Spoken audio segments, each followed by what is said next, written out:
My mother used to tell me all the time, laugh now and you will cry later. I hate it when she used to tell me that. I hated it with a passion. It was always the same. Ríete ahora que vas a llorar después. I hated it.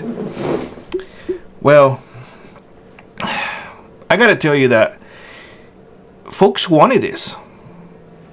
So I don't want anybody now crying because, well, we just didn't know that this was gonna be this bad. No, you didn't knew. You definitely knew that it was gonna be this bad. You just never took a minute to see what had happened throughout history, or better yet, you chose to ignore the warnings that all of those who actually have lived in those countries have been saying. You call us paranoid. You call us we just don't know. I mean, anything that you can come up with, you said it. I mean, everything. The thing is that, the reality is that free is never free. Nothing that the government gives you is truly free. It's truly free. It comes with attachments. Every dollar handed to somebody needs to come from somebody else. What government does is redistribute. That's it. It does not create money. Contrary to some folks who actually have said it in the comments. Oh, you don't know what you're talking about. Government creates money. It creates money by collecting trillions. Oh no, not trillions, billions. Because I corrected that person on the trillions. Oh no, billions on speed tickets per se. That's just taking, not creating. You see, but there's always this mindset, this justification. The government can just print more money. That is not creating wealth. That is actually taking wealth away by you creating more money out of thin air, not being backed on by anything. Then it diminishes the value of the money. Let's be honest. The only value that the US dollar has is the faith that people has on it. And the fact that if you don't want to deal with dollars, we will go to war. That is the value of the dollar nowadays. That's it. But people don't understand that free things do cost money. And when government hand you something, they're going to ask for something in return. It's not like a church that you go in and they give you something to help you. They're not asking you anything. It's not like the donations that you receive when you are in need. They don't ask you anything. No, government do ask you for something. It was never their money to begin with, but they're going to ask you for something because that's the way it is. The other idea of, and I have touched on this for several times now, tax the rich. Tax those who have money. You cannot tax ambition. You just cannot. The wealthy did not get rich by sitting still. They just did not. Whether they inherited, whether they created themselves, it is theirs. If somebody comes to your house right now and looks at you and says, that is a nice TV you have in there. That is a nice TV. What is it, a 72 inches? And you're like, 103. That is a nice TV. Yeah, man, I worked really hard for it. I mean, I have to put in a lot of overtime hours, but I worked really hard and I saved my pennies, and now I have it.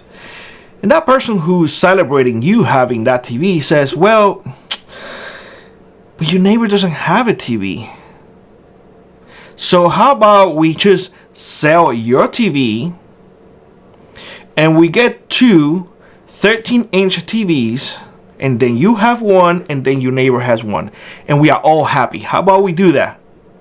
Would you be okay with that? That's just to give you an example. If you're okay with that, put it down in the comment section below. I'm okay with that, Billy. I am willing to give up my hard-earned TV so everybody can have one the same as me. The thing is with the taxing of the rich is I want to ask you this, because if you have money, you're going to protect your money because that is yours. And if I get punished in here via taxation over and over, and by the people that I employ, you know, they just want more and more and more, and don't understand that I don't have more to give, or I need to make money in order to keep them employed, but they don't understand, unfortunately. If that happens, what do you think is going to happen? I will take my money and go elsewhere. That's it. Simple as that. If taxes keep going up and up and up, what do you think is going to happen? Two things. I'm not going to invest in something new or risk my money, or I'm going to take my money elsewhere. Now, there's this other thing in here that if you continuously increase my taxes, I have to reduce somewhere, because I made the business to make money, not to take care of anybody. That is a secondary. I'm being honest here with y'all. I make the business to make money. If I open a business tomorrow, I want to have good people with me, and I will try to take care of them as much as possible. But at the end of the day, I made the business and risk my money to make more money. I hope that makes sense. For some folks, will make sense. For others, will not. But if I get taxed more and more, what do you think is going to happen?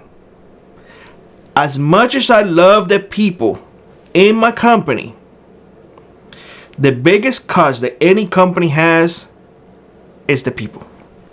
I will have to eliminate those people, and I will have to replace them with machines. I'm sorry to say that, but that is happening. Why? It's not because they hate you or anything like that. No, it's because, simply enough, you made that business to make more money. Plain and simple.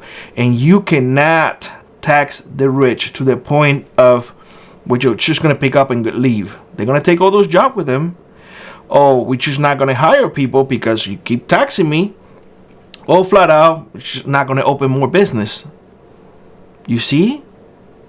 That's the thing. And I want you to think about this as well. When the rich leave, who you think is going to be taxed next?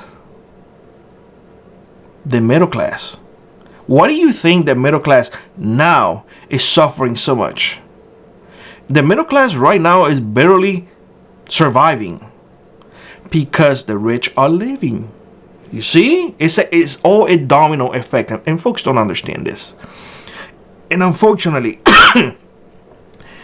yes, you're going to have always a lower percentage of people who have a lot of money, a little larger percentage of middle class, and an extreme large percentage of folks who are, with little, because let's be honest here. The majority of people make bad decisions 9 out of 10.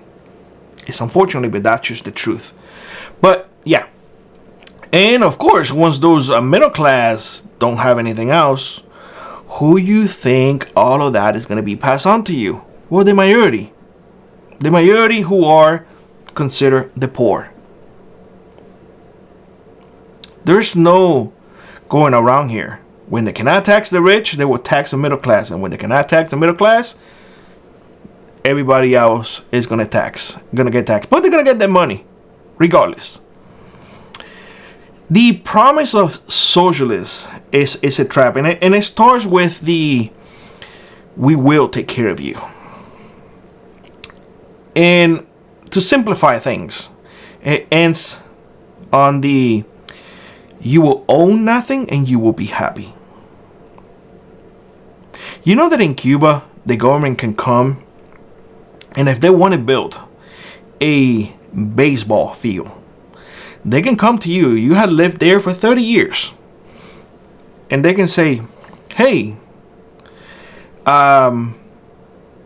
citizen," they call them compañeros over there. "We need your house to build a baseball field." "Well, but this is my house." Yes, it is. "And we are willing to relocate you to an apartment in this building that is going to be built 10 years from now." And you're like, oh, but where am I going to live in the meantime?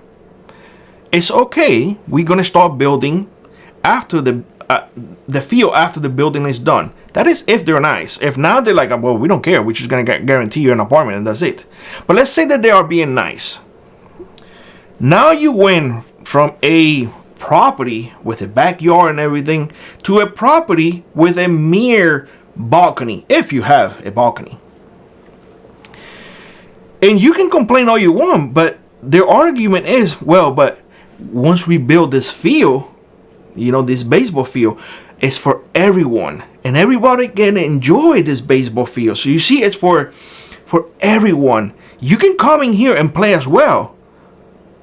My question to you is, do you care about that baseball field, or do you care about keeping the house that you have put your soul into it, that most likely you built with your own two hands? Yeah, that is socialism.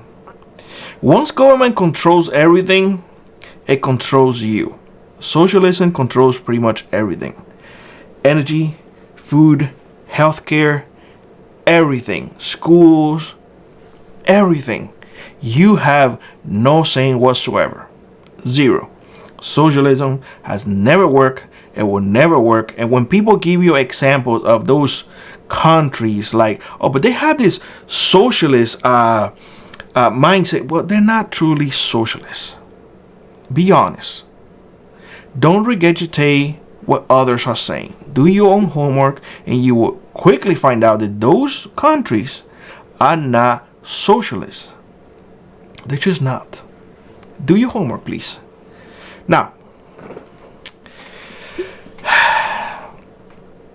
it goes without saying that as we move more and more into this new world, a collapse is imminent. It is. Our dollar, how much is worth nowadays? How much faith you have in the dollar? Countries around the world want to dump the dollar. They just have not done it, all of them, because of the threat that the U.S. is going to drop something. Or am I wrong? So the dollar is collapsing. Our economy is really bad. I can't say that it's good. I can't say that prices are going down. I think I saw a little bit low on gas the other day, but food-wise and everything else is not. House prices, I keep looking around, and no, the prices keep going up until people just can't, because I think that's a bubble too. That's something for another video. People are more dependent on government, and government, since government makes no money, keeps printing money, and by printing more money, the money keeps losing more value. We are going around the drain, and eventually, and I call this the collapse, we're gonna get sucked. We won't be able to go around anymore. We will not be able to kick the can down the road anymore. And that's where we are right now. And unfortunately, people have voted their way into this that we are dealing with right now. They are voting their way into communist, socialist, and they have been indoctrinated into believing that this is good. It is not. I lived through it. A lot of folks have warned people that this is not going to end well, and people are just refusing to see it. They're refusing to see it because they are so dependent on the system that they will fight tooth and nail to defend the same system that is keeping them down. That's it, y'all. That's it. So I don't want anybody to cry now. You were warned, you didn't listen. Now let's deal with the consequences. With that being said, let me know what you think in the comment section below. Like I was, rock on, rip on, and I hope to see you on the next one. Bye bye, everybody. If you'd like to support the channel, check out the links in the pinned comment below. Consider joining our Frontier Prepper Squad or let an ad to you run. It really does make a difference. And always remember, those who prepare today will not struggle tomorrow.